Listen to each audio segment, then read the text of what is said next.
कृष्णा हरे कृष्णा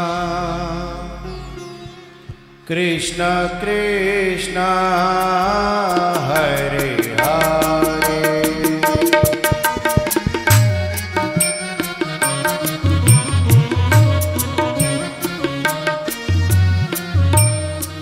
हरे रामा हरे रामा राम रामा हरे हरे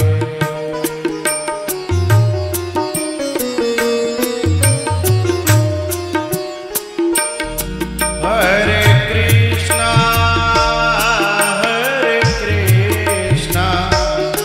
कृष्णा कृष्णा हरे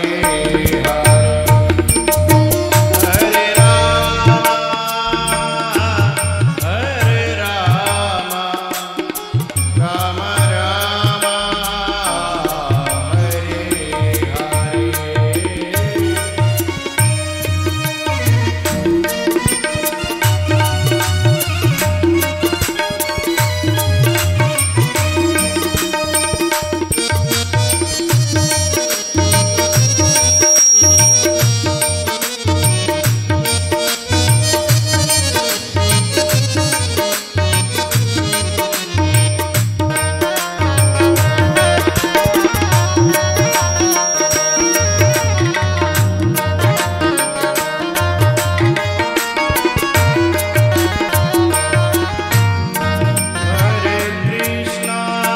हरे कृष्णा कृष्णा कृष्णा हरे हरे हरे राम राम राम हरे हरे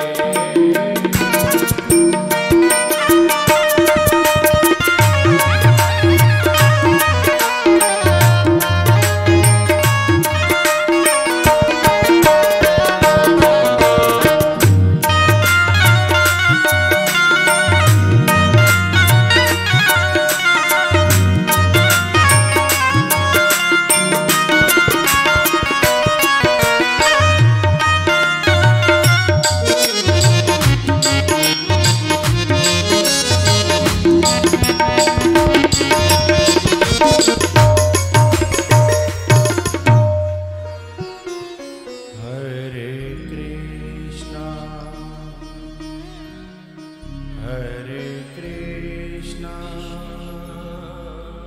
कृष्णा कृष्णा हरे हरे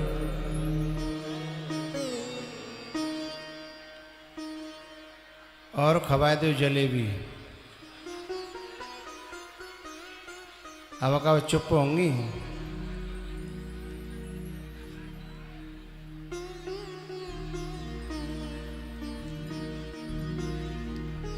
कोई बड़ा बूढ़ा हाथ जोरो जनते तब कोई सुने नहीं का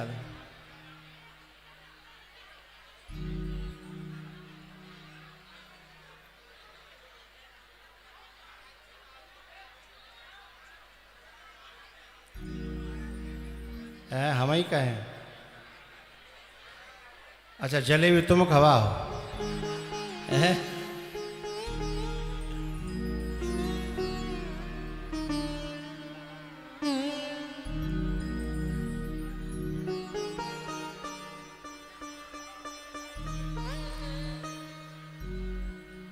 अभी तो बैठी ना अभी डोल रही है जिनकी सीट खो गई है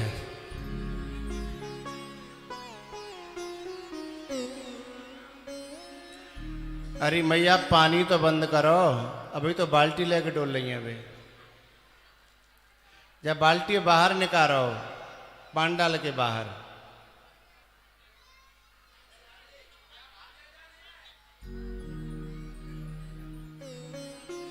उस बाल्टी और निकालो भीतर भीतर बाल्टी चल रही है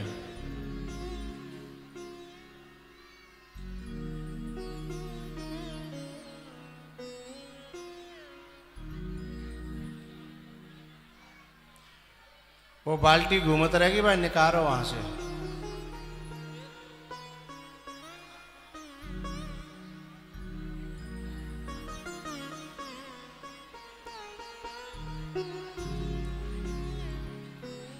ये बाल्टी वाली ऊपर कर दे जो ले जाए।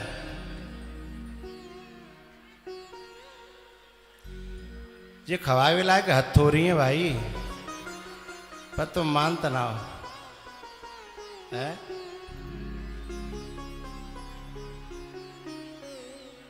ये रो माइक दे दो, ये माइक।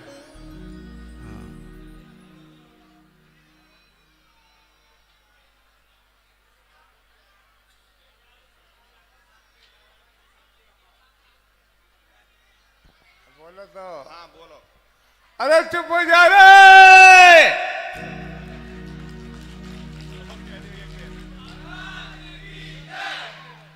अरे चुप हो जा, बाबा हाथ जोड़ रहा है।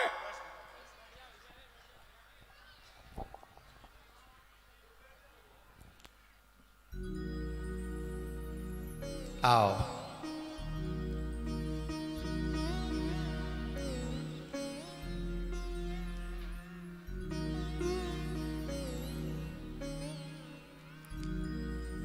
तो बात चल रही थी,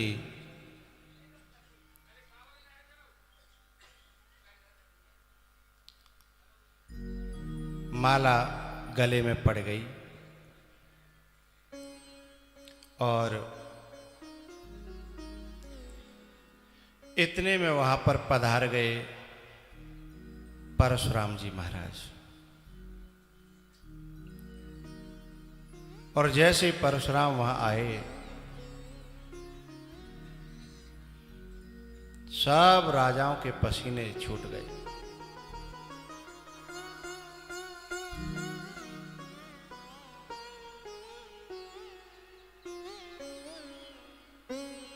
और उस धनुष को देख करके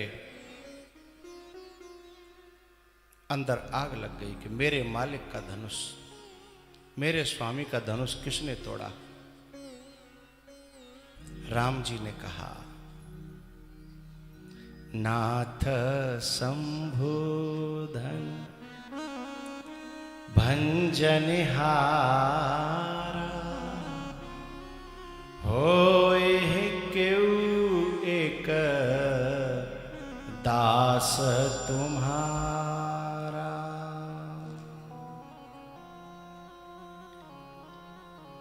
परशुराम जी ने कहा, दास का काम क्या मेरा धनुष तोड़ना होता है? अरे ये तो मेरा दुश्मन है, दुश्मन जिसने मेरे मालिक के धनुष को तोड़ा है। सेवक सो जो करे सेवकाई, सेवक तो वो है जो सेवा करे, ये सेवा है क्या? लक्ष्मण जी ने राम जी के पास में आके बोली, जी तुम्हारी भाषा नहीं समझेंगे, हमें ने थोड़ा सा आदेश दो तो हमें जिन्हीं की भाषा में समझ आया है।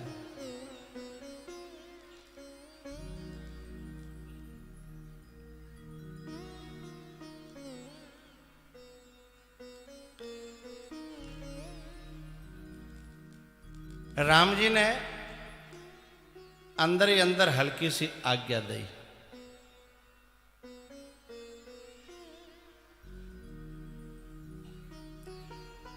अब राम जी और लक्ष्मण जी दोनों परशुराम जी के बल को खत्म करते हैं।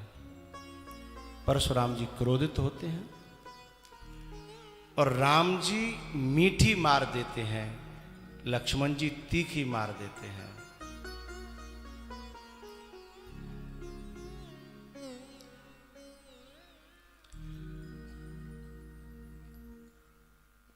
लक्ष्मण जी ने कहा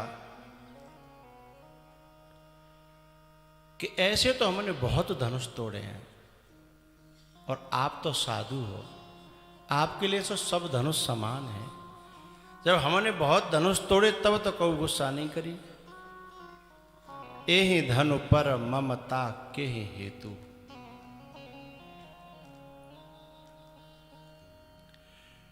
परशुराम जी को गुस्सा आया। अरे बोले को इस बालक को हटाओ ने मैं आतंते मर जागो।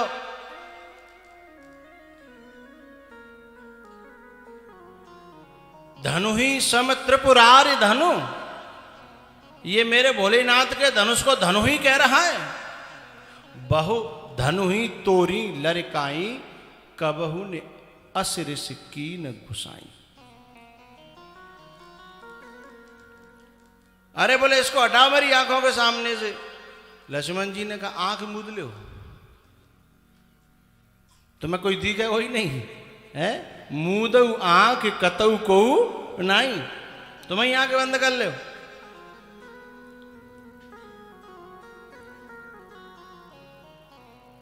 इस प्रकार से दोनों में राम जी बीच बीच में थोड़ा शांत कर देते हैं। काफी विवाद हुआ, इसे संवाद नहीं कहेंगे, यह है विवाद।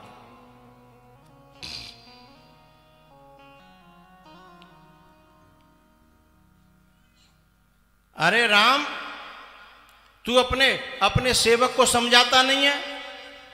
लक्ष्मण जी ने कहा आपको गलत फहमी है, मैं राम जी का सेवक नहीं हूं। बोले तो मैं तुम्हार अनुचर मुनिराया, मैं असली में तो तुम्हारा सेवक हूं। अरे बोले मेरा सेवक कैसे है? बोले तुम भी क्रोध का समर्थन करते हो और मैं भी क्रोध का समर्थन करता हूं। राम जी तो ढीले ढाले हैं। मैं तो तुम्हारे गरम दल का नेता हूं, मैं तुम्हार अनुचर मुनिराया।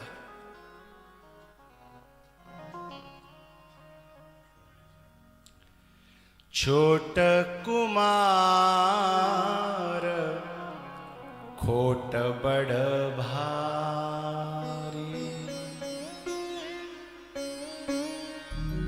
ये है तो छोटा पर देखने में ही छोटा है, ये है बहुत खोटा। विष रस भरा कनक गट, जैसे जैसे सोने का घड़ा हो ऊपर से लेकिन भीतर जहर भरा हो।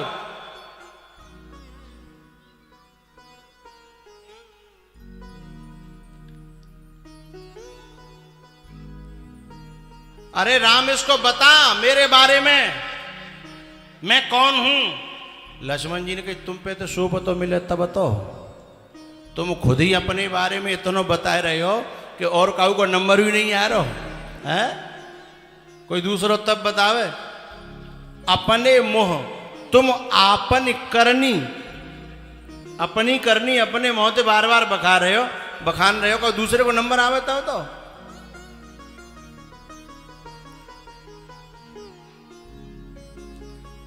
अरे भाई कोई बताओ इसको, मेरा डर नहीं लग रहा इसको। तब राम जी ने बड़े गूढ़ वचन कहे। सुनि मृदु गूढ़ वचन रघुपति के। वो मृदु गूढ़ वचन क्या थे? राम जी ने कहा हे परशुराम जी, आप साधु हो, आप संत हो, आप विप्र हो। आपके जनेऊ को देख करके ये बालक आपसे कुछ कह नहीं रहा, बाकी बात डरने की हो तो कालहु डरहि न। एक बार कालहु सन लरहि।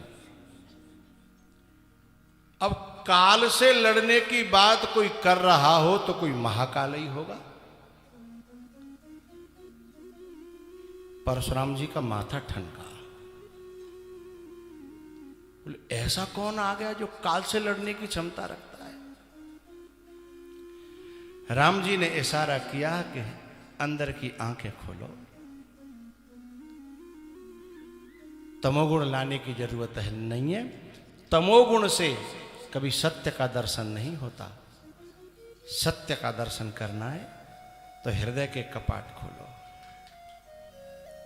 सुनि मृदु गूढ़ वचन रघुपति के और उघरी पटल परशुधर मति के। परशुराम की जो मति है, बुद्धि है, उसके कपाट खुले। समझ में कैसे आया कि जब भी परशुराम अपने फरसा को आगे करने की कोशिश करते थे तो बह न हाथ दह रिस छाती, हाथ आगे बढ़ता ही नहीं है। क्यों? क्योंकि हाथ में जो ताकत है देने वाला तो सामने खड़ा है। जब वो ताकत खींच लेगा तो तेरा हाथ करेगा क्या? ताकत देने वाला तो सामने खड़ा है। पत्ता तक हिलता नहीं, खिले न कोई फूल। परशुराम जी समझ रहे हैं कि मेरे हाथ में फरसा है, मेरे हाथ में फरसा है और हाथ मेरे हाथ में है, लेकिन ये भूल गए कि परशुराम तुम भी किसी के हाथ में हो। परशुराम तुम भी किसी के हाथ में हो।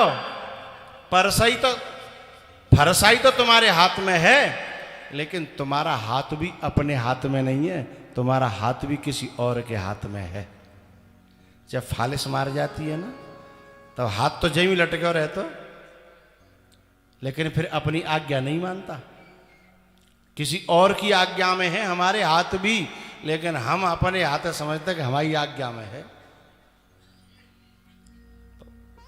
हाथ चलता नहीं है। तब परशुराम के दिमाग में बात खटकी कि भाई बात कुछ और है, आज मेरा फरसा ही नहीं चल रहा।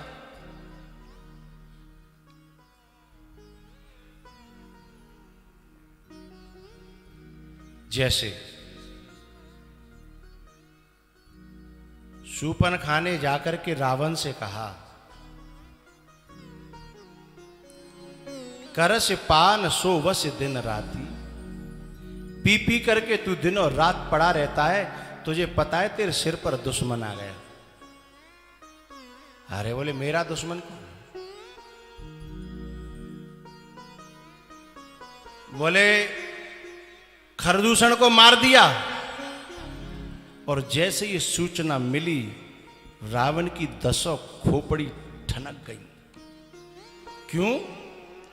खरदूषण मोहि सम बलवंता, उनको बिना भगवान के कोई मार नहीं सकता। उसी समय रावण के एक नहीं दो नहीं 10 के 10 माथे ठनके। आ गया ईश्वर, आ गया परमात्मा, आ गया। लेकिन गलती ये करता है कि परमात्मा के आने पर भी समर्पित नहीं होता, जाकर के अपना सरेंडर नहीं करता। वहां भी जाकर के अपनी बुद्धि दिखाता है, परीक्षा करने की कोशिश करता है। लेकिन ये गलती परशुराम ने नहीं की। परीक्षा तो की, लेकिन भीतर से थोड़ा सा समर्पण भी आया। ईश्वर और संत के प्रति थोड़ा भी समर्पण आ गया तो पूरा समर्पण करा लेंगे। लेकिन तुम बिल्कुल ही नहीं झुके तो फिर बात नहीं बनेगी।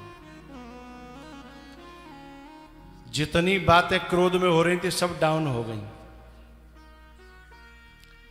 और बोले, राम ये मेरा धनुष लो, मेरी तरफ देखिएगा। राम ये मेरा धनुष लो।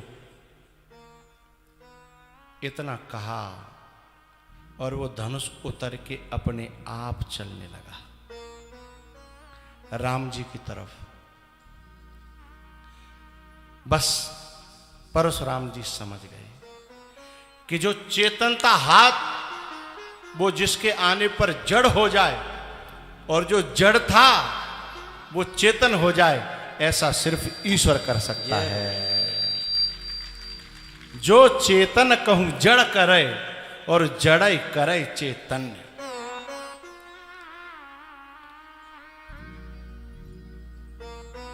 राम रमापति कर धनु लेहु, राम रमापति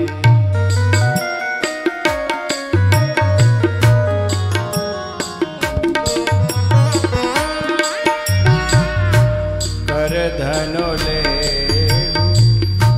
खेचहु मीटे मोर संदेह।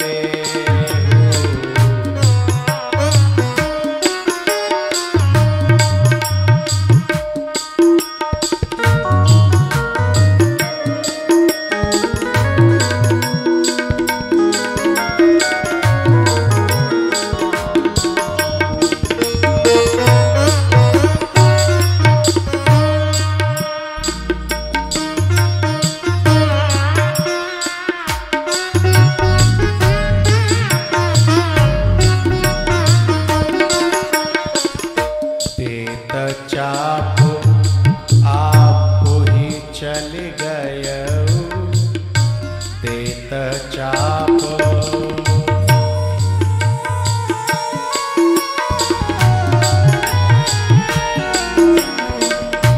देत चाप आप ही चल गए परशुराम मन विस्मय भय।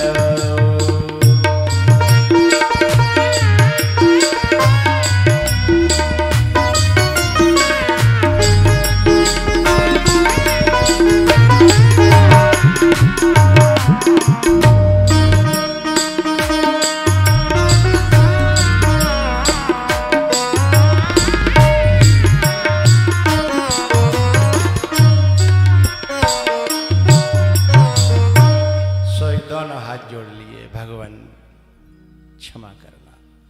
अनुचित बहुत कहेउ अज्ञाता क्षमहूं क्षमा मंदिर दो भ्रा। अब लक्ष्मण जी से भी मांग रहे हैं, ये नहीं कि केवल आप क्षमा करो, ना ना ना। क्यों? क्योंकि भगवान का और भगवान के दास का दोनों का अपमान हो गया, इसलिए कह रहे हैं क्षमहूं क्षमा मंदिर दो भ्राता।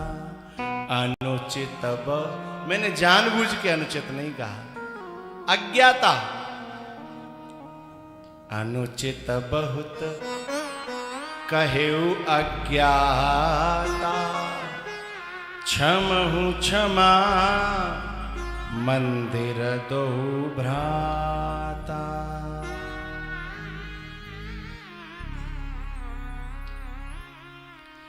कही जय जय जय रघुकुल के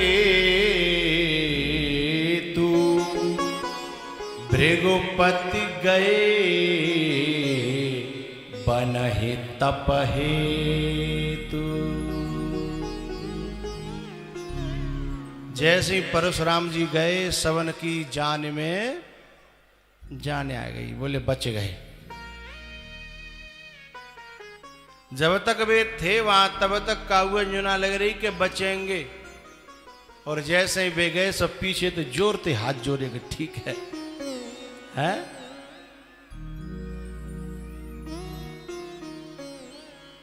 इधर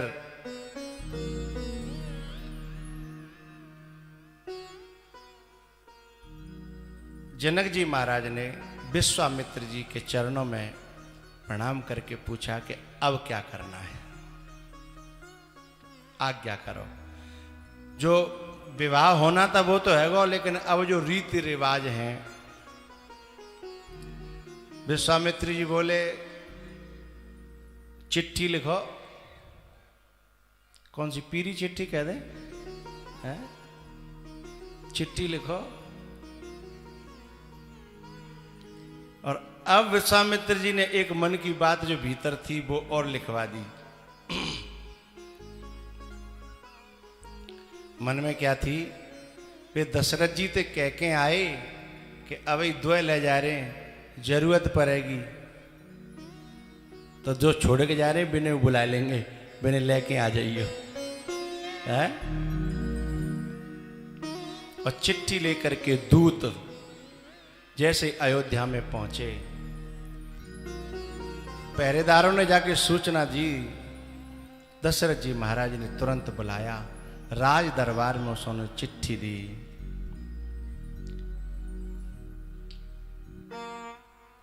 जैसे चिट्ठी को पढ़ा और सूचना मिली कि मेरे दोनों बालकों ने धनुष तोड़ दिया, यानी नाम पूरे जगत में रोशन कर दिया, आंखों में आंसू आ गए, रो पड़े।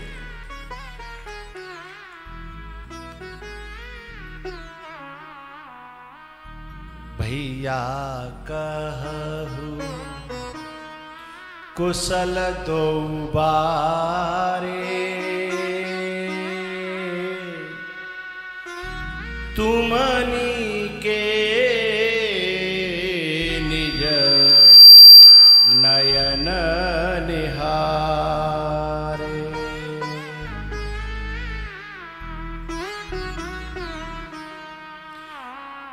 भैया कहू कुशल दो बारे, तुमनी के निज नयन निहारे। जा दिन ते मुनि गए लेवाई, तब ते आजो साची सुधि पाई।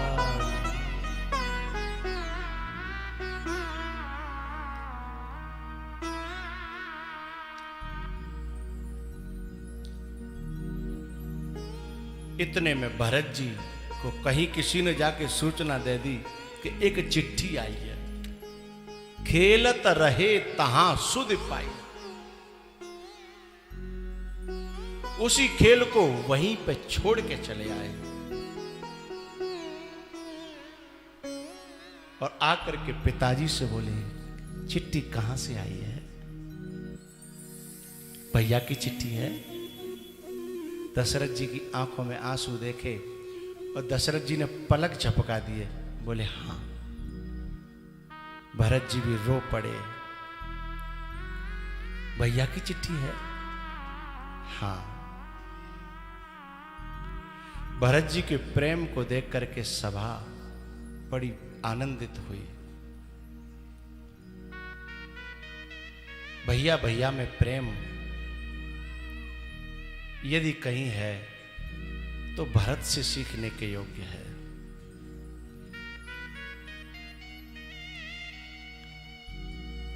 भरत जी ने अपने प्रेम को वहीं रोक लिया, छुपा लिया।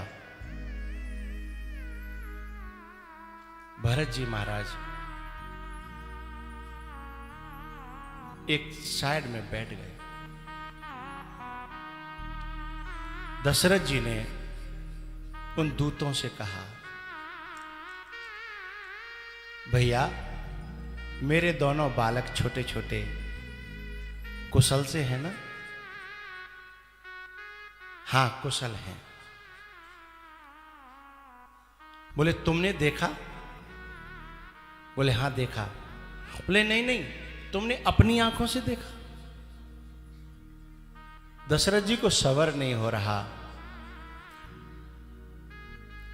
तुमने अपनी आंखों से देखा? बोले हां हां, हमने अपनी आंखों से देखा। अच्छा कैसे है मेरे बालक? जो जानऊ तो कहू सुभाऊ। यदि तुमने जाना है, पहचाना है, तो उनका स्वभाव बताओ। ऐसे कैसे मान लिया? उनका स्वभाव बताओ, कैसा है मेरे बच्चों का? तो उस दूत ने कहा, ज्यादा मैं क्या कहूं, एक ही बात कह रहा हूं। देव देखी तब बालक दो, अवन आँखि तर आवत को। अब जब से उनको देखा है ना, अब हमें संसार में कोई दिखाई नहीं देता। अवन आँखी तरफ आवत को।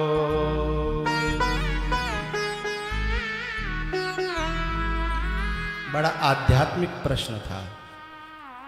तुमने तो जाना, ठीक है, और तुम्हारे उत्तर से हम संतुष्ट हैं, क्योंकि उसे देखने के बाद जेहि जाने जग जाए हेराई, जागे जथा सपन भ्रम जाई। जिसे जानने के बाद फिर कुछ जानना बाकी नहीं रहता, जिसे देखने के बाद फिर कुछ देखना बाकी नहीं रहता। तुम्हारे जवाब से संतुष्ट है, लेकिन एक बात और बताओ, जनक जी ने उन्हें देखा? बोले हां। उन्होंने उन्हें जाना? बोले हां। कहु विदेह कवन विधि जाने, क्योंकि मेरे उन बच्चों को जानने की विधि हर एक के पास में नहीं है, उन्हें हर व्यक्ति जान नहीं पाता। और वो विदेहराज जनक है ना, उन्होंने कौन सी विधि का प्रयोग किया उन्हें जानने के लिए? कहु विदेह कवन विधि जाने, सुनि प्रिय वचन दूत मुस्काने।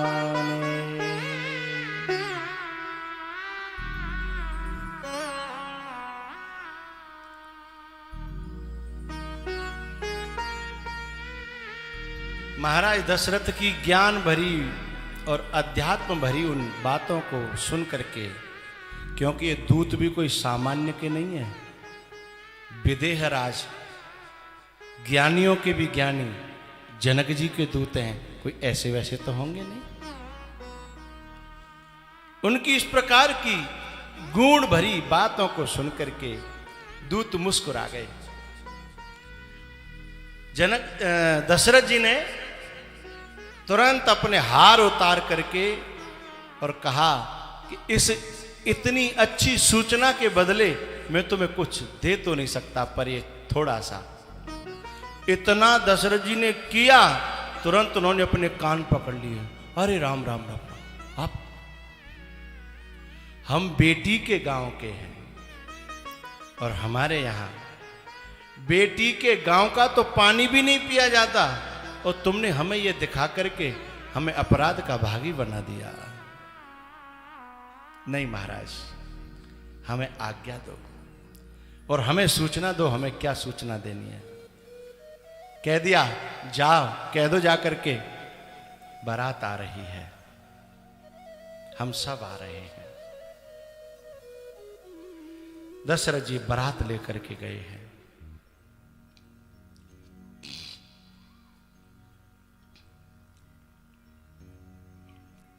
आज 5वां दिन है कथा का। अब ये बताओ, हंसना चाहते हो कि रोना? हमारे पास तो सब सामान है।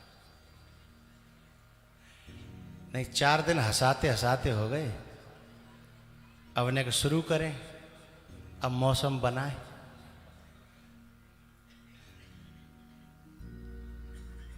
पांच दिन तो गए और 4 दिन रह गए हैं। अब जितना हंसाया है ना, बदला तो लेऊंगा, है? बदला तो लेना है। चलो ज्यादा नहीं रुलाऊंगा, थोड़ा थोड़ा, क्योंकि मेरे गुरुजी कहते हैं जो चना को साग होता है ना, भाई नेक नेक ऊपर ते खोटत रहो तो फूटत रहता है, और जरते खा जाओ फिर नहीं फूटेगा। ये राम कथा है ना, बड़ी गहरी कथा है। इसमें डूबने से वक्ता बचता है, यदि वक्ता है तो। इसमें डूबने से बचता है। नहीं डूब जाए तो मामला गड़बड़ हो जाए। लेकिन एक बात कहना चाहता हूं, इसके रस को समझेगा वही जिसने इस रस को थोड़ा सा चखा होगा, हैं? जिसने चखा होगा वो समझेगा और वही डूब पाएगा।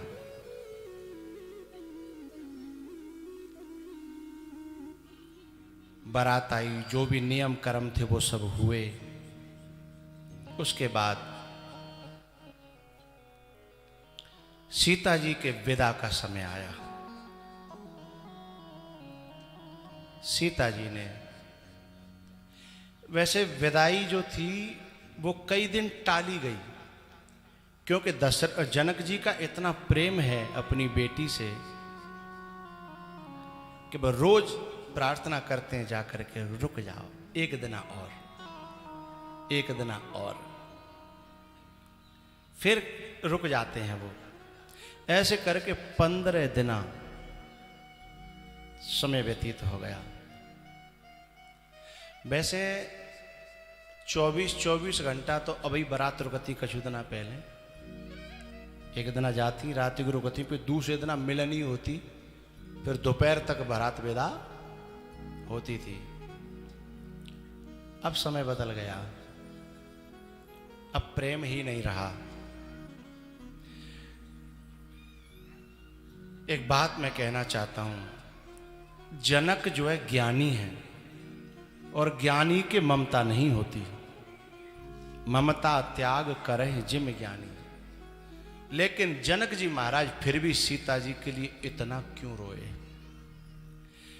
ज्ञानी के ममता तो नहीं होती, पर ज्ञानी अपनी भगवत प्राप्ति के जो साधन होते हैं, जो सहायक होते हैं, उन साधनों से और सहायकों से प्रेम बहुत करता है? भगवत प्राप्ति के, सत्संग के जो साधन होते हैं, जो सहायक होते हैं, उन दोनों से प्रेम बहुत करता है। तो सीता जी जनक जी की भगवत प्राप्ति में सबसे बड़ी सहायक थी। सीता न होती तो राम आते ही नहीं जनकपुर में, है?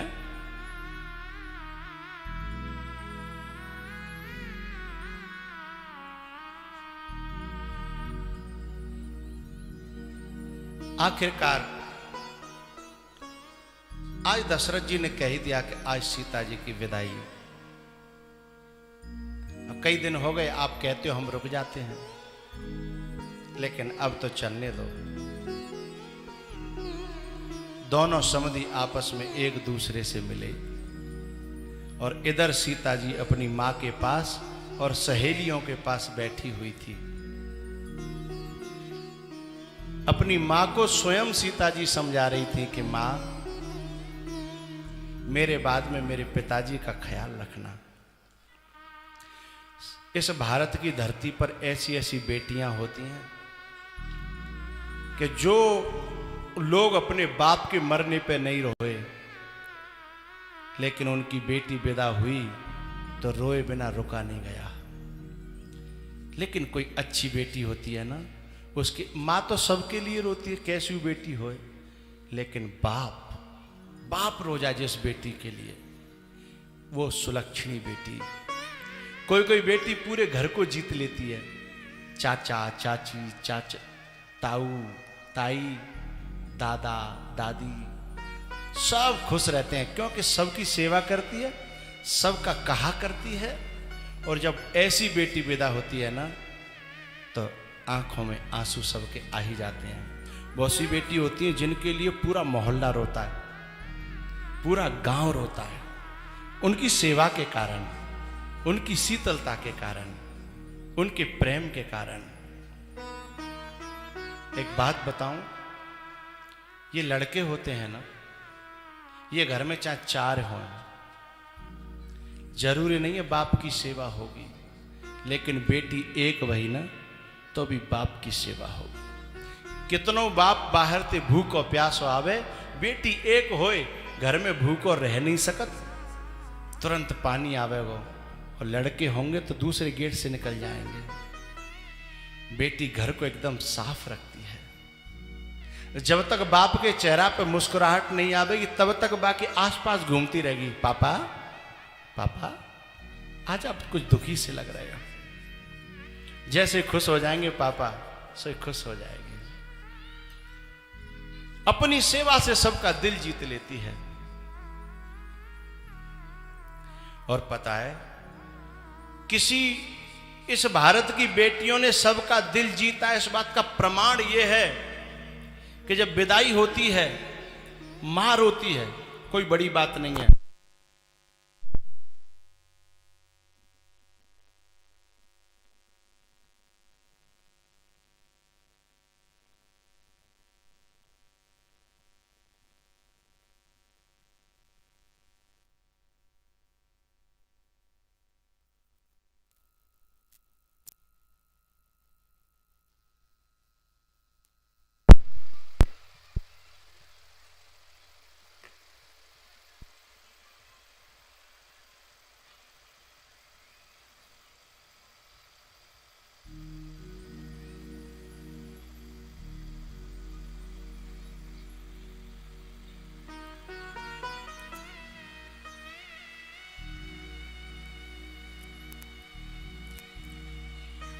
जब कोई बेटी विदा होती है ना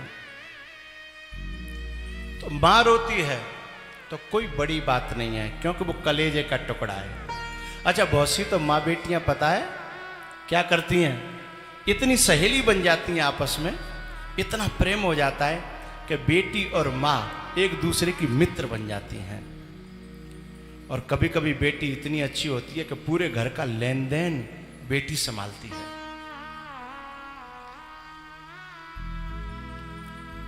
जब बेटी विदा होती है तो माँ रोती है, चाची रोती है, ताई रोती है, बाप रोता है, चाचा रोते हैं। लेकिन उसके प्रेम की परीक्षा तब होती है, इतना प्रेम दिया है इस घर को कि उस दिन वह भी रो जाता है। कौन? जो उसका खास भाई दिनों रात लड़ता रहता था। और जब वो कंधे पे बैठा करके और जब डालता है ना डोली में, और वो उसके कपड़े पकड़ लेती है और कहती है भैया भैया भैया, और वो उसे जब उस गाड़ी में बिठाता है और तब वह भी रो जाता है अपनी बहन की विदाई पर। तब लोग कहते हैं कि तू तो लड़ता था रे, अब क्यों रोयो? तब वो कहता है लड़ता तो हमेशा मैं था, मैं लड़ता था, लेकिन जिमोते कबू अपनी तरफ से नहीं लड़ी। जाने तो हमेशा मैं कभी गलती कर जाता था तो पिताजी से मुझे बचा लेती थी, अपने ऊपर ले लेती थी। और कितनी लड़ाई आ जाए लेकिन शाम को मुझे मना के रोटी खवाती, शाम को मुझे मना करके रोटी खिलाया करती थी। वो भैया भी जो रोज लड़ता था वह भी जब रोता है तब पता चलता है कि इसने कितना प्रेम दिया है पूरे परिवार को, उन लोगों को। उस बेटी का पता लगता है। सीता जी ने अपनी मां से कहा, मां मैं गुड़िया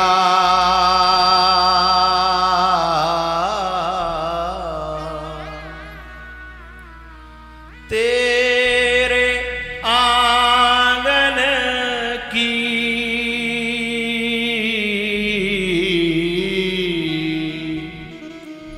मैं गुड़िया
पराया धन होती है।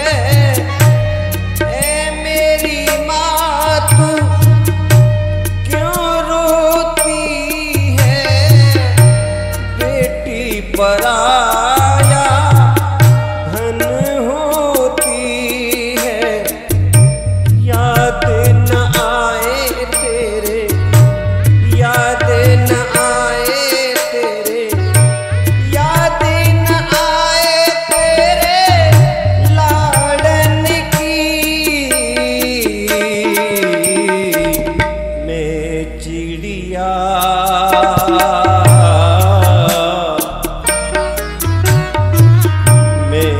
चिड़िया तेरे बागन की। मैं चिड़िया मेरी माँ तेरे बिना लागे ना जियरा।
पिताजी ने कहा, माँ मुझे ऐसा आशीर्वाद दे कि मुझे तेरी याद नहीं आवे, मुझे तेरे लाड़ और प्यारने की याद नहीं आवे, मैं अपने व गृहस्थ जीवन में मैं अपने कर्तव्य को पालन कर सकूं। माँ तेने संस्कार दए हैं ना, तो मेरी लाश तो आ सकते हैं, लेकिन मेरी शिकायत कबहू तेरे पास आवेगी नहीं। ऐसा जब कोई बेटी कहती है ना, तो माँ का कलेजा दुखता है साहब। याद ना सताए तेरे, याद ना सताए तेरे, याद ना सताए तेरे लाड़न की। मैं चिड़िया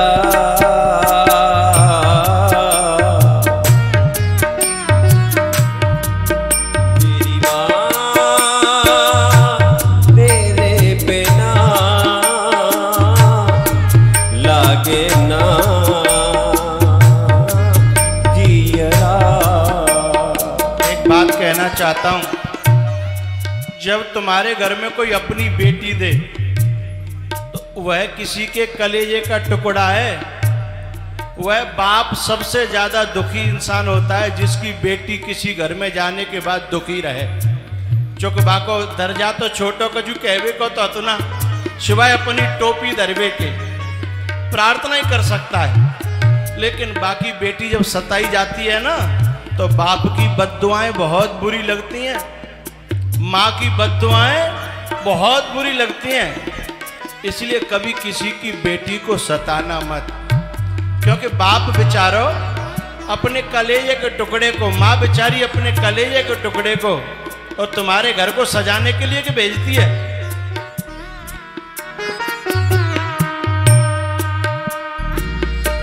उसकी सी बूंद सी होती हैं बेटियां, उसकी बूंद सी। हरि बोल। जब किसी बेटी का विवाह होता है ना, तो बाप एक एक महीना, डेढ़ महीना, दो महीना से तैयारी करते है, सामान जुटावेगो और नंगे पांव नहाबो भूल जागो, खाएबो भूल जागो, पैरबो भूल जागो। अरे टीका टीक दोपहरी में लगे हुए नंगे पांव। कोई कहे कि भैया ने सहता ले, अरे 2 ही दिन बचे हैं, अब टाइम कहाँ। थकता नहीं है, क्योंकि बेटी विदा हो जाए अच्छी तरह से, इसकी उसे सबसे ज्यादा चिंता होती है। लेकिन बताए, क्योंकि बाकी जान बेटी में बसी है ना, और जैसे वो बेटी विदा हो जाती है, फिर वो ऐसा कोने में गिरता है कि बातें लोग कहते हैं वो टेंट बा आयो है। बोले बातें कह दियो, मुझे बाद में बात करे, अब मुझ जान ना रही। कई दिन तक खाट से उठता नहीं है, जो महीनन ते बैठ नहीं रहो, और अब बापे ठाड़ो बहो ना जा रहो, क्योंकि बाकी जान जामे धरी थी वो चली गई। उसकी बूंद सी होती हैं बेटियां, माँ बाप को दर्द हो तो रोती हैं बेटियां। मैं चिड़िया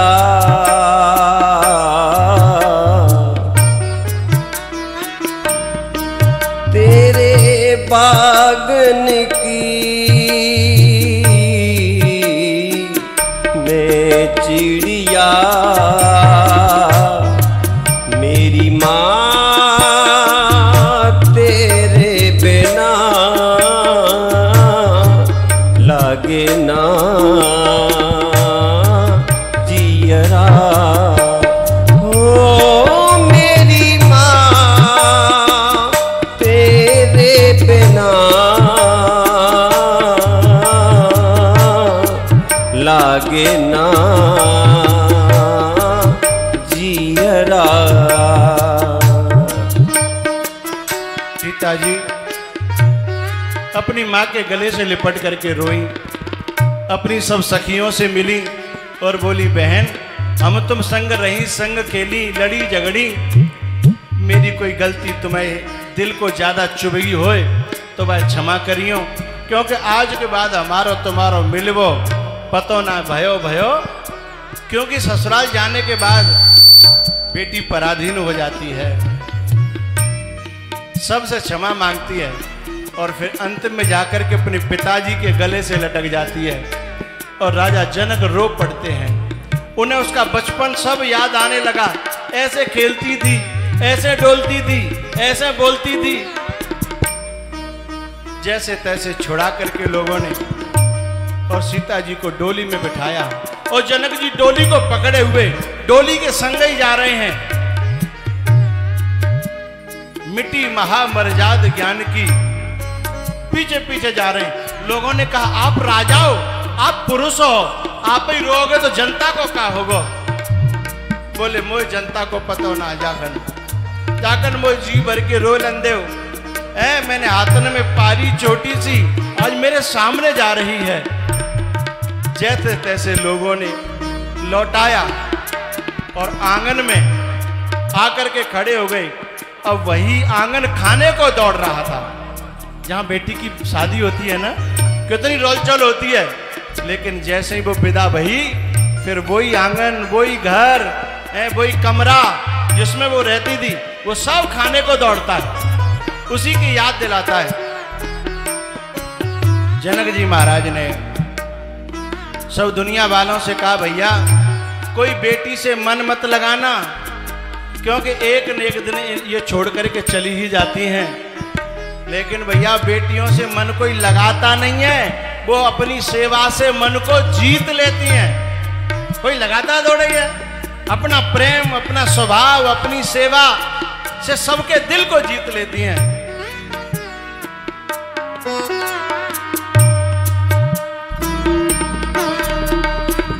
झूठो तेरो प्यार ओ बिटिया, झूठो तेरो प्यार, झूठो तेरो प्यार ओ बहना, झूठो तेरो प्यार।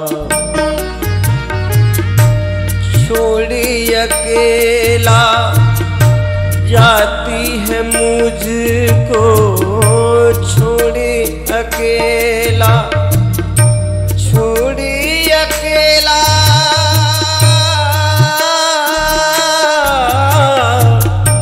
छोड़ी अकेला जाती है मुझको। ये कैसा व्यवहार, झूठो तेरो प्यार, झूठो तेरो प्यार ओ बहना, झूठो तेरो प्यार।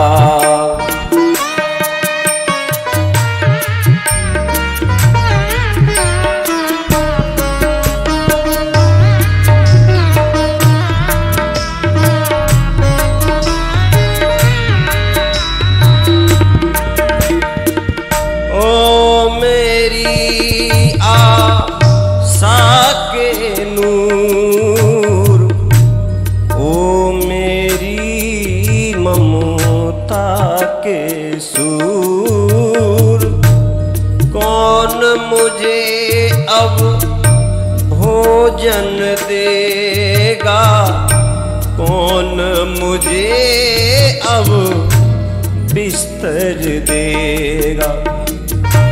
छोड़ी अकेला जाती है मुझको, छोड़ी अकेला जाती है मुझको।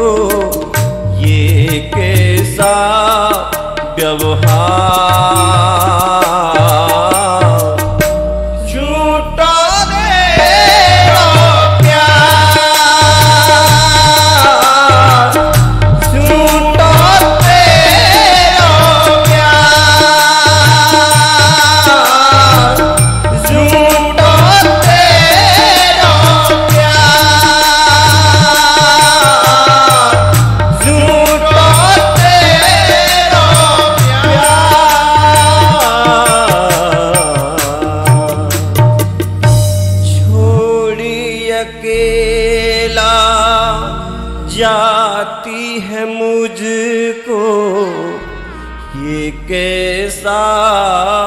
व्यवहार,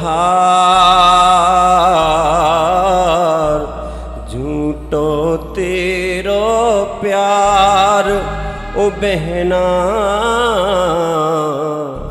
झूठो तेरो प्यार, झूठो तेरो प्यार ओ बिटिया, झूठो तेरो प्यार।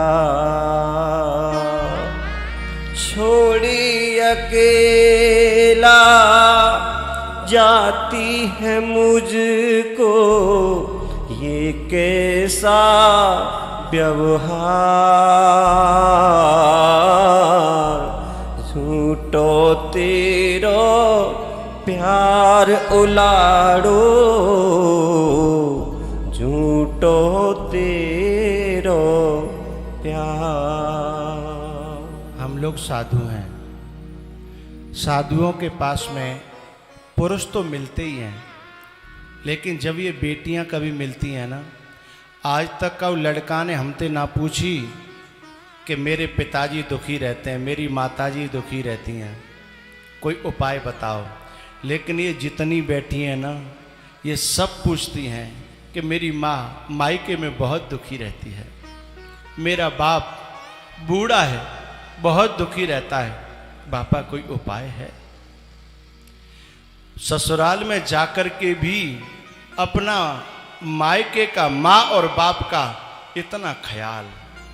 पता है, जब इनके मायके में इनकी भाभी गड़बड़ आ जाए तो मायके में इतनी दुखी होती हैं, क्योंकि माँ बाप में ममता होती है, माँ बाप में प्रेम होता है, और जब भाभी उसकी माँ के साथ गलत करे या बाप के साथ गलत करे तो ये रोती है, लेकिन कुछ कर नहीं सकती है। तो भैया सीता जी की विदाई हुई, इधर जनकपुर का तो हाल रो रो करके बहुत बुरा था। एक बात और कहूंगा इसमें, जो माता पिता हैं ना, वे लोग ज्यादातर अपने बेटी के लिए अच्छा घर देखते हैं, अच्छा मकान देखते हैं, अच्छा खेत देखते हैं, लेकिन मैं आपकी बेटियों की तरफ से कह रहा हूं, ये कहती हैं कि भले ही अच्छो घर हो या न हो, खेत हो या न हो, लेकिन मम्मी पिताजी ऐसा लड़का देखना जिसमें कोई ऐब न हो, जिसमें कोई दोष न हो, ऐसा लड़का हो, फिर मैं तुम्हारा वचन मान करके झोंपड़ी में भी अपने दिन काट दूंगी। लेकिन हम लोग गलती करते हैं, हम लोग देखेंगे साहब इतने बीघा खेत है, इतने बीघा इतना मकान है, और हिंडौन में प्लॉट है, फलाना है, ढिकाना है, लेकिन काऊ ने आके बताई कि वो पी भी लेता है, तो कहते हैं छोड़ देगो हैं, क्योंकि तुम धन पे बन रहे हो, क्योंकि आज वो पीता है तो छोड़ेगा नहीं, वो कल और बढ़ेगा। इसलिए बच्चियों की एक ही प्रार्थना होती है कि हम तुम जा खूंटाते बांधोगे, हम तो बच्चियां हैं, जा खूंटाते बांधोगे बातें पूरा जीवन काट देंगी। लेकिन कम से कम ऐसा घर देखना जिस घर में इंसान की इज्जत हो, जिस घर में इंसान की कदर हो, इंसान की चाहत हो, है? ऐसा घर देखना। नहीं तो जीवन भर तुम्हारी छोरी दुखी रहेगी वहां, और यहां तुम्हारा भी कभी चैन से दिन कटने वाला नहीं है। तो आदमी की इंसानियत देखना, धन आज है कल होगा नहीं होगा, लेकिन शांति इंसानियत में है, धन में नहीं। इंसानियत के साथ में फिर धन और होए तो फिर तो सोने में सुहागा, फिर तो बहुत अच्छी बात है। जैसे ही सीता जी अयोध्या में आई, दशरथ जी महाराज ने रानियों को बुला करके कहा, बधू लरे के नी पर घर आई, राखे नयन पलक की नाई, बधू पर घर आई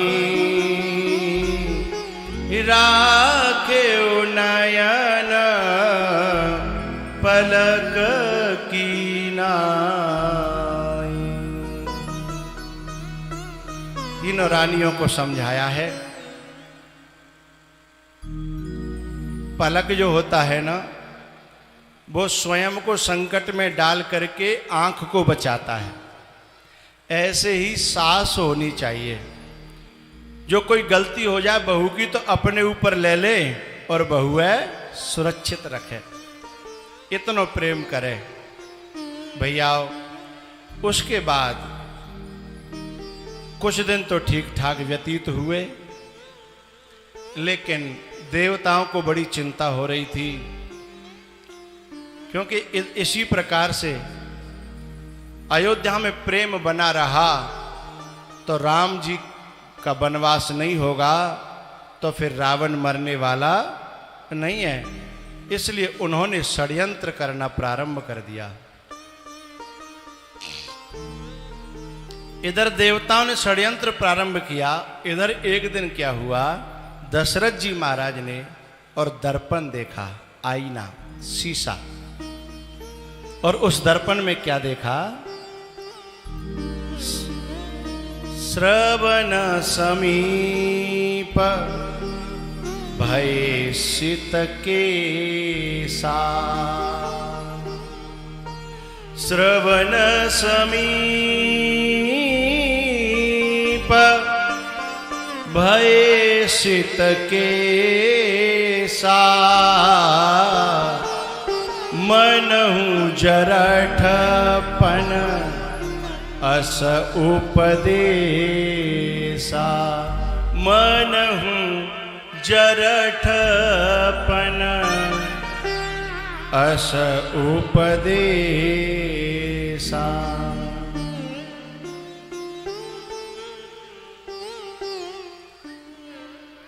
जब कोई व्यक्ति का, एक चौपाई है रामायण में, धर्मते विरते जोगते ज्ञाना और ज्ञान मोक्ष प्रद वेद बखाना। इसका अर्थ क्या है? जब कोई व्यक्ति अपने जीवन में जिस जगह पर वो है उन धर्मों का जब सही तरीके से पालन करता है तो जरूर उसके जीवन में कोई न कोई ऐसी घटना घटित होगी कि वो उससे शिक्षा ले लेगा वैराग्य की। जैसे धर्म जब पकता है तो जीवन में वैराग्य प्रदान करता है। तो इस चौपाई का अर्थ है धर्मते विरत। विरत माने वैराग्य। जब धर्म पकेगा तो उसमें से वैराग्य निकलेगा। धर्मते विरति, और जब वैराग्य निकलेगा और जब वैराग्य पकेगा तो फिर व्यक्ति योग ले लेगा, जोगी बन जाएगा, सन्यासी बन जाएगा, सन्यास ले लेगा। धर्मते विरति जोगते ज्ञाना। जब वो सन्यास ग्रहण करेगा तो सन्यासियों के सानिध्य में रहकर के ज्ञान प्राप्त करेगा, और फिर क्या होगा, ज्ञान मोक्ष प्रद वेद बखाना।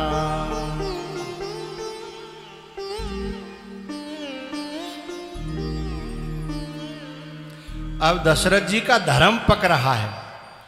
जब धर्म पकता है ना तो उपदेश अपने आप मिलने लगता है।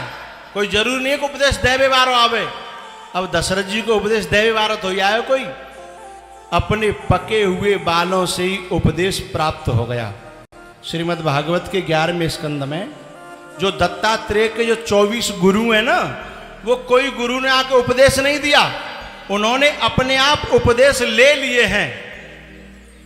वस्तु से, व्यक्ति से, घटना से उपदेश मिलने लगेगा। अंतःकरण की, हृदय की, मन की स्थिति ऐसी है जाएगी, बात बात पे उपदेश निकलेंगे।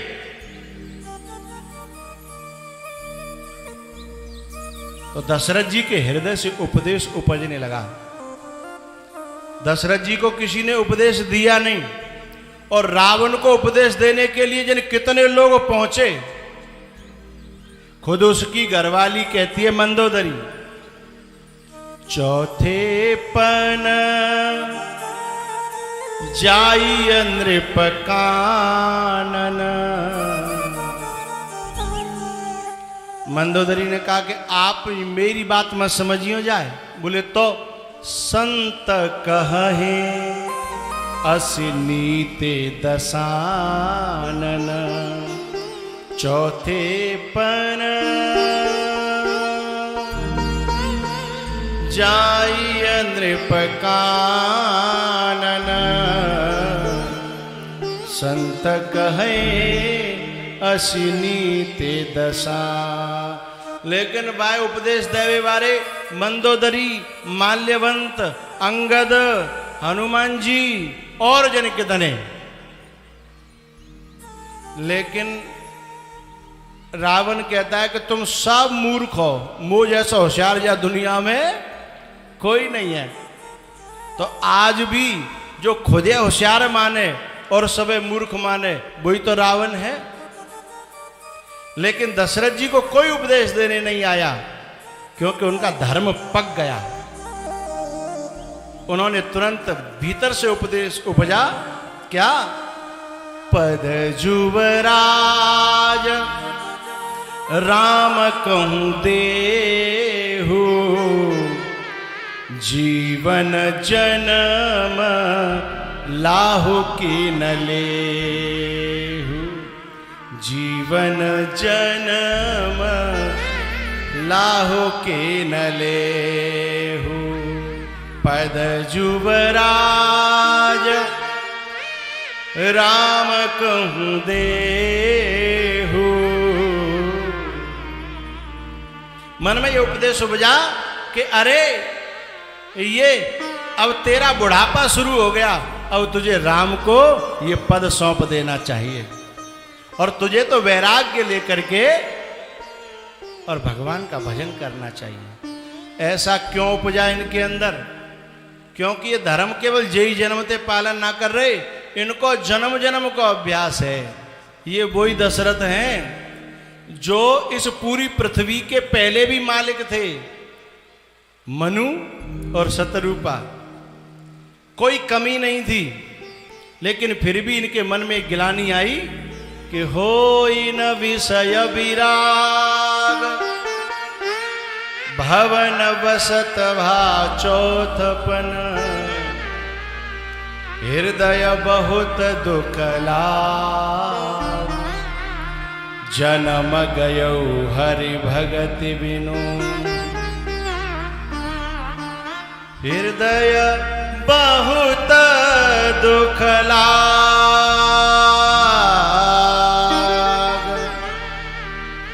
जन्म गयो हरि भगति बिनु।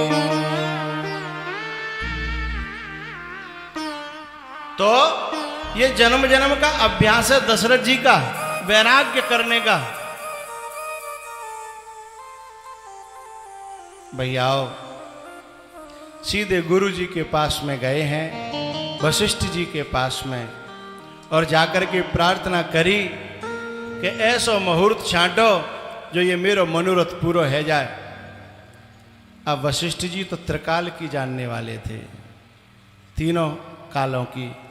उन्होंने कहा मुहूर्त पहुर्त कछु ना है, तू जल्दी तो जल्दी कल ले है जाए तो राम राज जल्दी तो जल्दी कर ले, यदि है तो नहीं है।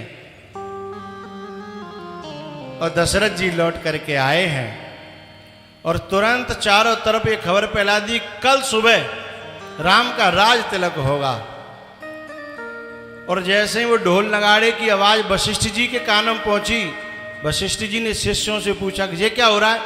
बोले दशरथ जी ने नगाड़े बजवाए, कल राम का राज तिलक होगा। वशिष्ठ जी ने कहा कि जब पहले ही ढोल बज गए तो अब राज तिलक होने वाला है, पहले काम पूरा करे, बाद में दुनिया खबर मिले। और ये पहले ही नगाड़े बजा रहे हो, तो जितने दुश्मन होंगे सब जग गए होंगे, जो सोए पड़े थे ना वे सब जग गए होंगे। अब रामराज कहाँ होगा। इतने में जो सरस्वती आई थी देवताओं के द्वारा अयोध्या में, पूरी अयोध्या में उसने चक्कर लगाया कि कौन की बुद्धि फेरूं, लेकिन कहूं दार गरी नहीं, क्योंकि सब राम से बहुत प्यार करते थे। अचानक सरस्वती जब जा रही थी तो देखा कि एक है कुबड़ी है और वो बुरबुरा रही है मन में। सरस्वती ने देखा कि रामराज से लगता है ये खुश नहीं है। सरस्वती ठहर गई और जब बाकी बातें सुनी तो सरस्वती ने देखा जे मिले बढ़िया उपाय है। और ये इसकी पहुंच कहाँ है, गृह मंत्रालय में है, अंदर तक पहुंचे। कैकेयी की दासी है, तुरंत उसकी बुद्धि खराब करी और जाकर के मंथरा ने कैकेयी की बुद्धि का अपहरण कर लिया। और पहले तो कैकेयी नाराज हुई शुरू में कि ऐसी बात करेगी तो तेरी जीभ निकलवा लूंगी, लेकिन चुगलखोर इतना मजबूत होता है कि चाचे वेरे की तो झेल जाता हो। वो सोचे तो अब सुन लूंगा तो कोई बात ना, लेकिन मेरी चल गई तो फिर तो है। चुगलखोर बड़ा पक्का होता है, सब सुनता है, सब सहन करता है, लेकिन कान पे लगा ही रहेगा। बस ये महाभारत में शकुनी और रामायण में मंथरा, और ये दोनों बाहर से आए हैं, ससुराल से, बाहर से आए हैं ससुराल से। शकुनी धृतराष्ट्र की ससुराल से और कैकेयी दशरथ जी की ससुराल से।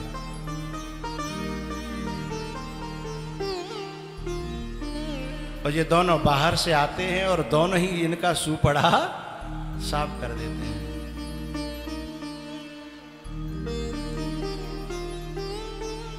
इसलिए मंथरा ने कैकेयी की बुद्धि खराब करी और धीमे धीमे कैकेयी से जब लगी रही तो कैकेयी की समझ में बात उल्टी आने लगी। पहले तो सही समझ रही थी, मंथरा को गलत समझ रही थी, लेकिन भैया कोई लगातार लगे ही रहेगा। अच्छा मैया एक बात बता, मैं ये जितनी मंथरा गांव में है जे एक बात जरूर कहेंगी कि हमें क्या लेना देना भैया, हम तो ते भले के लिए कह रहे हैं, हमें क्या लेना देना भैया, हम तो अपमान और करें, हमें पता तो बुरी लगेगी हैं, पर हम पे तो त्यों बुरो देखो ना जात, जिनकी भाषा होती है ये। तो बिनते यूं कह दो करो, मेरे भले की चिंता करने के लिए मेरो गुरु है, मेरो माँ बाप है, तू अपना भलो कर ले, ठीक है। बस चुगलखोर तुझे कहनी चाहिए कि तू अपना ही भलो कर ले, हैं। इनकी शैली होगी। कैकेयी मंथरा क्या कहती है, चेर छाड़ हम होब की रानी, को नृप होए हमें कहानी। देखो भैया कोई राजा बन जाए, राम बन जाए तो, भरत बन जाए तो, हमें तो कुछ लेना देना ना, हम तो दासी की दासी रहेंगी, हैं। इतनी लच्छेदार वैराग्य की भाषा का प्रयोग करती है। तो इस भाषा में कैकेयी फंस जाती है।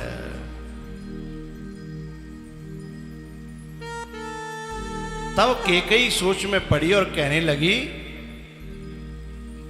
कि तू जो कह रही है नेक नेक मेरी समझ में आने लगी, मेरी आंख बहुत जनाते फरक रही थी और मोह लग रही कि मेरे संग जो बुरो है वे बारो है।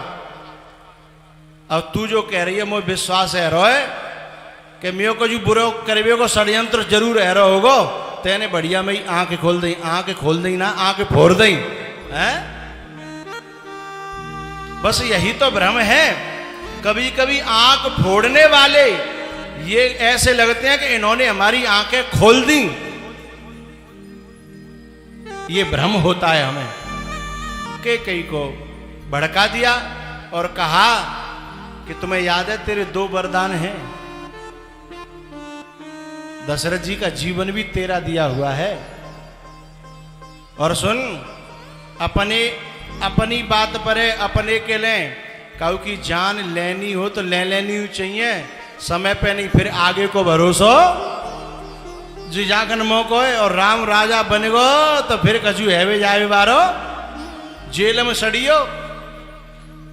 ऐसी भय की सृष्टि कर दई कि यदि राम राजा बन गए तो सब मतलब जिंदगी खराब। और ऐसे ऐसे उदाहरण कि कद्रू बिन तहि दीन दुख तुम ही कौशिला दे। बाने इतनी कथा सीख राखी सौत सौत की कि देख बा सौत ने बाय दुख दयो, बाने बाय दुख दयो, बाने बाय दुख दयो, जो उसको के कहीं कांप गई। अरे सही कह रही है। अब तू बता क्या करना है। तब फिर मंत्रा ने, अब चेली बन गई, अब मंत्रा बन गई गुरु और केकई बन गई चेली। अब पढ़ाए वो चालू करो।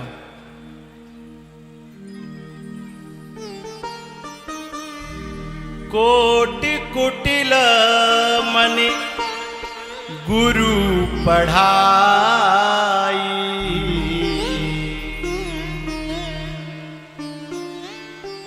कोई 1 करोड़ कपटी मरे होंगे तब मंथरा पैदा भई होगी। 1 करोड़ कोटि कुटिल, इतनी क्षमता अकेली में हती भाई। तभी तो पार पाई पूरी अयोध्या एक तरफ और अकेली, और बहू में अपने पास कोई पद नहीं, और बहू में घर की नहीं बाहर की, और अकेली ने और बहू में कोई ठीक ठाक शरीर की नहीं है। और पूरी अयोध्या एक तरफ और वो अकेली एक तरफ, कोई पद नहीं, कोई क्षमता नहीं है, और अकेली ने अपनी बात मनवा ली। तो कोई छोटी मोटी कपटिन तो थी नहीं, कोटि कुटिल है। करोड़ कपटी मरे होंगे तब अकेली क्षमता प्राप्त थी उसे। केकई को कोप भवन में, और ये कहकर के सुन पहले सौगंध ले लियो, राम की सौगंध राजा खा जाए तब कोई अपनी बात उगलना, नहीं तो राजा पलट सकता है, क्योंकि कोई चवेना नहीं है, ये बहुत बड़ी बात है। केकई कोप भवन में चली गई। उधर से राजा ये खुशखबरी लेकर के जब गया तो मां तो पहले से ही माहौल खराब था। राजा ने देखा कोप भवन में, बोले हाँ। तब राजा ने वहां काफी संवाद है केकई का और दशरथ का। आखिरकार केकई ने कहा मुझे 2 वरदान तुमने देने के लिए कहा था ना, आज मेरे वरदान दे दो।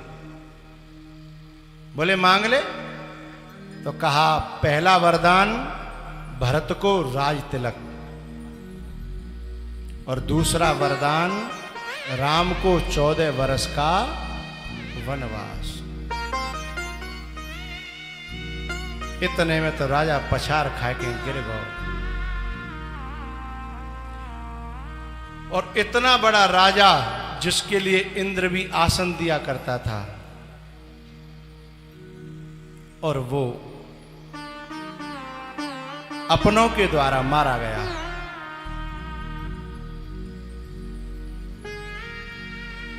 प्रार्थना करने लगा कि सुन तो भरत के राज की बात है तो मैं भरत को राज दे दूंगा, पर तू राम को वनवास क्यों भेज रही है? हैं? राम से तेरी दुश्मनी क्या है? अरे राम को तू इतना प्यार करती थी, राम हमेशा तेरे को कितना प्यार करता है। क्योंकि अब मंथरा की आंखों से देख रही है वो, क्योंकि अपनी आंखें तो खो गई, अपनी बुद्धि तो खत्म। अपनी बुद्धि में तो राम सचमुच में बहुत प्यारा था। मैं कर प्रीति परीक्षा देखी, राम जी की परीक्षा करके भी देख लिया था कि राम मुझे कितना प्यार करता, खरे उतरे राम। लेकिन भैया सबकी दवाई है रोगन की, पर बहम की वहम की दवाई क्या? तुम लाख प्रमाण दोगे, वो प्रमाण तो कट जाएंगे, वो सब ढोंग लगेगा, वो सब नाटक लगेगा। इसलिए मेरी प्रार्थना है सभी से, गोस्वामी जी ने भी कहा है कि हे विधाता, कभी मुंह पे कोई गलती बन जाए तो मुझे नरक में पटक देना, पर कभी ए मंथरा जैसे लोगों का संग मत दे देना, क्योंकि बुद्धि इतनी खराब हो जाती है कि फिर समझाने वाले भी उल्टे दिखाई देते हैं, अपने हितैषी भी उल्टे दिखाई देते हैं। गोस्वामी जी ने कहा नरक दे देना, नरक, पर किसी मंत्रा जैसे का संग मत दे देना। लेकिन प्यारेओ, ये मंथरा अभी मरी ना, पहले तो एक ही थी, अब एक एक गांव में कम से कम 100 मंथराएं हैं। महाभारत में एक शकुनी था, अब गांव गांव सैकड़ों शकुनी पैदा हो गए हैं, इनसे बच पाना बड़ा मुश्किल है। इसलिए मेरी प्रार्थना है सदगुरु का सहारा लेकर के और भगवान से सुबह शाम एक ही प्रार्थना करना कि मेरी बुद्धि को सही सलामत रखना, बाकी तो मैं बाजी जीत लूंगा। जैसे अर्जुन ने कहा था, जब अर्जुन मांगने के लिए गया था कृष्ण भगवान से मदद महाभारत के युद्ध में, तो दुर्योधन ने तो मांग लिया छोड़ी सेना, लेकिन अर्जुन ने कहा मुझे सेना नहीं चाहिए, भगवान लड़वे को हम 5 बहुत हैं,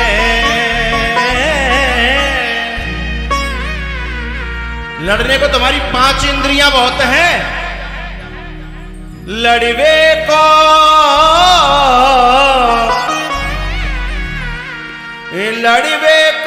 हम 5 बहुत हैं। बस तुम तो एक काम करना, मेरी लगाम संभाले रखना, मुझे जिधर जाना चाहिए उधर ले जाना, जिधर नहीं जाना चाहिए उधर मत ले जाना, बस मेरी लगाम संभाल लेना, बाकी मैं पूरे महाभारत को जीत लूंगा।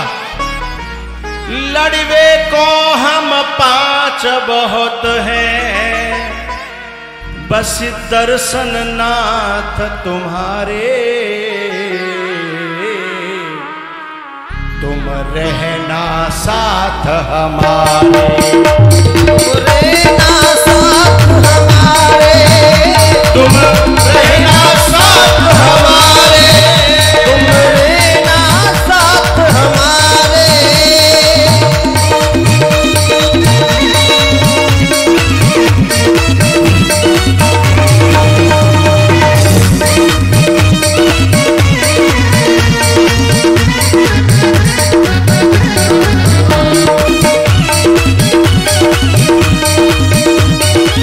लड़वे को हम 5 बहुत हैं,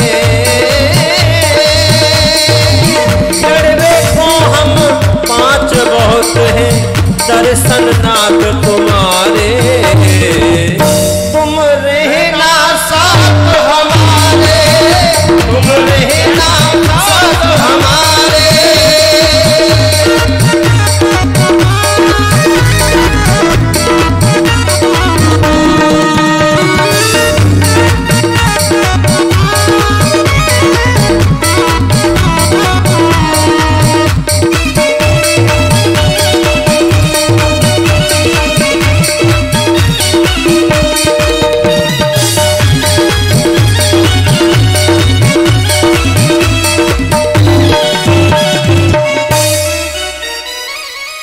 जब मंत्रा जैसे चुगलखोर लग जाते हैं तो हमें अपना बाप दिखाई नहीं देता, दुश्मन दिखाई देता है, हमें अपनी माँ दिखाई नहीं देती। अरे लोगों को कहते हुए सुना है कि ये माई माँ के दुश्मन है, अरे ये माँ दुश्मन हो ही नहीं सकती, कहूँ न कहूँ तेरी बुद्धि खराब भैया, कोई न कोई मंत्रा लग गई है, कोई न कोई शकुनी। अरे गुरु दुश्मन दिखाई देता है, ऐसे कोई गुरु होते हैं? बताओ, गुरु की भी परिभाषा तुम करोगे हैं? तुम्हारी बुद्धि खराब हुई है, कहीं न कहीं कुसंग हुआ है, और कौन कुसंगत पाए नसाई, ऐसा कौन है जो कुसंग पा करके नष्ट न हुआ हो। रहे न नीच मते चतुराई, जब किसी नीच का संग हो जाता है तो हमारी बुद्धि में वो ट्रांसफर होती है नीचता, अपने आप, जरूरत नहीं है। यदि मोबाइल से एक दूसरे में कोई चीज ट्रांसफर करनी है तो फॉरवर्ड करनी पड़ेगी, हैं? बाको डाटा खोलना पड़ेगा। लेकिन जा मोबाइल के लें, यदि कोई दुष्ट को संग मिल गो तो कछु ना डाटा खोलना ही ना, बस बैठो और शुरू है, बस शुरू आप बैठते ही। और पता है ऐसे लहजे में बात करते हैं, ऐसे लहजे में। एक लड़का सीधो साधो गांव को, राजस्थान को, और दिल्ली गए कोचिंग करवे, दिल्ली कोचिंग करवे को दूध दही को खाए बारो है। सुबह ने जाके वहां हॉस्टल में, और जो बिगड़े हुए लड़के थे शहर के, उनके संग में बाजार में गयो। सो एक हलवाई की दुकान पे कढ़ैया में दूध गर्म है, रब आप मलाई परी। सुबह की भैया बढ़िया सा 4 कुल्हड़ दूध बना। सुबह जो कुसंग, जो दुष्टन की टीम अदगाई, सुबह छोरा पे हंसी, ओ भैया जी अब वो दूध पी रहा है, अब वो दूध पी रहा है। अब वो सीधा साधा गांव को बांध समझी कि जो पढ़े लिखे हैं, बड़े आदमी हैं, जाको मतलब मुंह पे कछु गलती है रही है, मुंह पे कछु। फिर बिना में एक जनो बोलो, चोरे बुढ़ापे तक दूध ही पियत रहेगो। अरे अब ये दिना दूध पीवे के ना है, ये तो अंग्रेजी पीवे के हैं, पागल है। अब तक तू बड़ो ही ना भयो। अरे अंग्रेजी ना तो कम से कम देसी पी, देसी ना तो कम से कम कछु बियर पी, हैं? अब दूध पे ही मर रहा है, मुझे तो बड़ो ही ना भयो। अब बेचारे को बाद ना तो दूध है वो बंद। लहजा इनका ऐसा होता है कि सीधे साधे आदमी को अपनी करनी कुछ गलत महसूस होने लगती है, हैं? और ऐसा गलत रास्ते पे आया कि जब ते वो लौटो ना, तो फिर इंसानियत लुटाया आयो। भले ही कागज में डिग्री तो ले आयो, पर इंसानियत खोयायो और हैवान बन के घर आयो, हैं? तो को न कुसंगत पाए नसाई, और रहे न नीच मते चतुराई। तो भैया इसलिए गोस्वामी जी ने लिखा कि दुष्ट संग जन दे विधाता, बरुबस भलो नरक को वासा।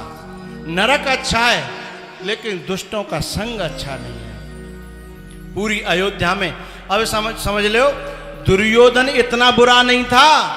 यदि शकुनी उस घर में नहीं होता तो महाभारत होता ही नहीं। दुर्योधन इतना बुरा नहीं था, लेकिन दिनों रात कोचिंग लगी है, हैं? दिनों रात ट्यूशन लगाए, और कहूं जानो ना घर ही में, तो बेचारा दुर्योधन क्या करे, हैं? दिनों रात, दिनों रात।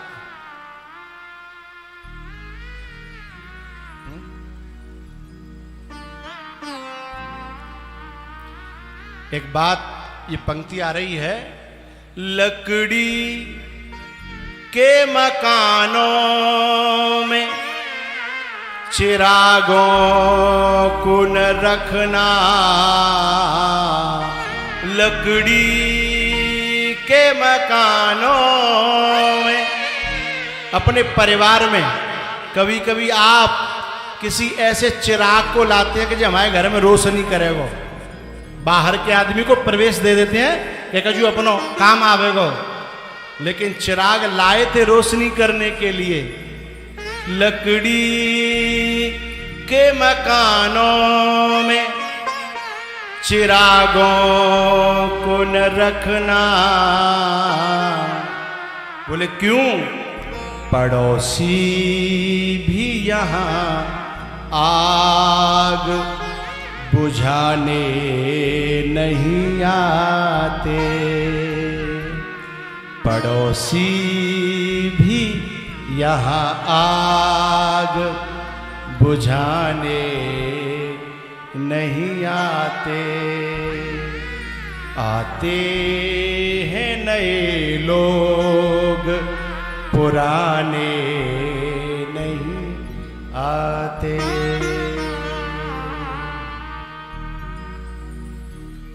बोलो शंकर भगवान की। अब राजी ते ठाड़े है जाओ।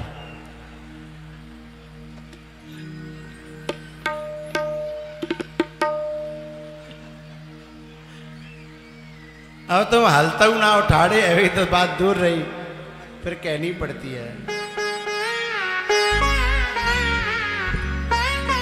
नाचने वाले लोग आगे आ जा, भक्ति में भाव से प्रेम से झूमेंगे। समरिया तेरे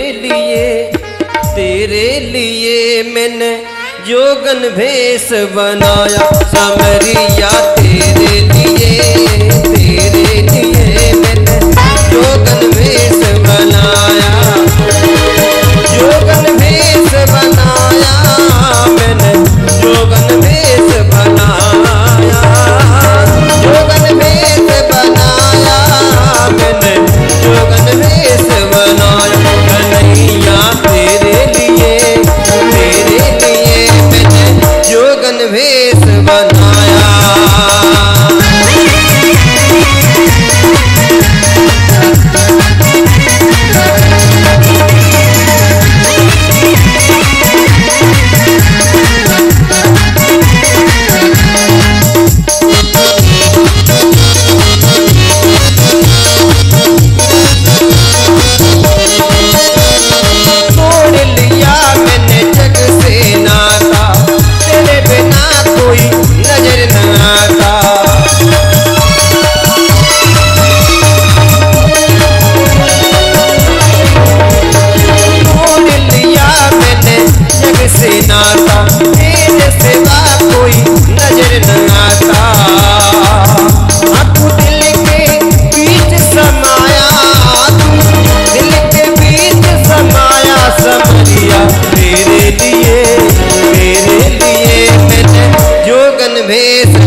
जगमग जगमग ज्योति जला के आरती करो रघुरैया के।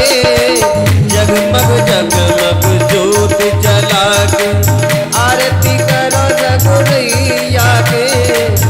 आरती करो रघुरैया के। हाँ भरत लाल के भैया के। आरती करो रघुरैया के। हाँ भरत लाल के भैया के। जगमग जगमग धूप जला के आरती करो रघुरैया के।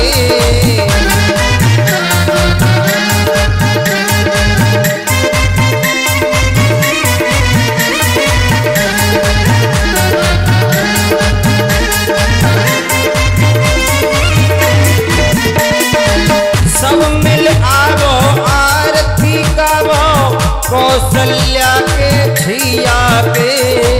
सब मिल आवो आरती गावो कौशल्या के छैया पे। जगमग जगमग ज्योत जला के आरती करो रघुरैया के।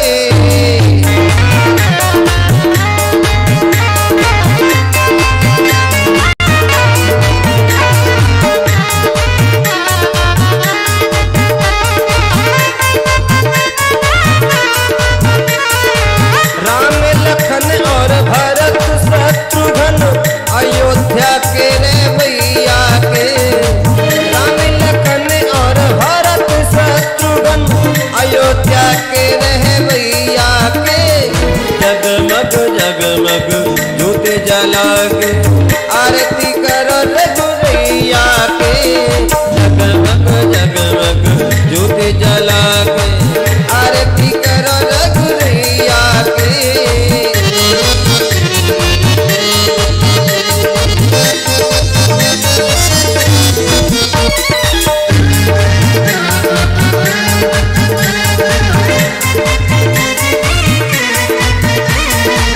बक्सर जाए ताड़िका मरिले मुन्नो के यकी कर भैया के। बक्सर जाए ताड़िका मरिले मुन्नो के यकी कर भैया के।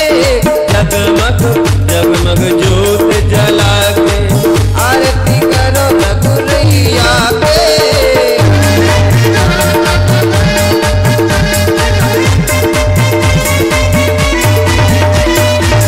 राजपाट छोड़ ले बन में गईले के कई कारण मैया के। राजपाट छोड़ ले बन में गईले के कई कारण मैया के। जगमग जगमग ज्योत जला के आरती करो रघुरैया के। जगमग जगमग ज्योत जला के आरती करो रघुरैया के। कर्पूर गौरम करुणावतारम संसार सारम भुजगेन्द्रहारम सदा वसंतम हृदयारविंदे अहं भवानी सहितं नमामि। त्वमेव माता जगता त्वमेव त्वमेव बन्धु जगता त्वमेव त्वमेव विद्या द्रविणं त्वमेव त्वमेव सर्वं मम देव देव त्वमेव सर्वं मम देव देव त्वमेव सर्वं मम देव देव। ओम देह चांदिरंदर चकों चांदि पृथ्वी चांदिरापः चांदिरोक्तयः चांदि वनपतयः चांदि विश्वे देवाः चांदि ब्रह्म चांदि त्रिभुवं चांदि चांदिरेव चांदि सामा चांदिरे धीमंत्रपुष्पांजलि। हरिः ओम जितने नन्यमय जानतदेवास् तानि धर्माणि प्रथमान्याचन्यः तेहनाकर महिमानः चचन्दत्र पूर्वे साध्याः चान्दिदेवाः। हरिः ओम एकदन्ताय विद्महे वक्रतुण्डाय धीमहि तन्नो दन्ते प्रचोदयात्। हरिः ओम दाशरथाय विद्महे कौसल्यानन्दनाय धीमहि तन्नो रामा प्रचोदयात्।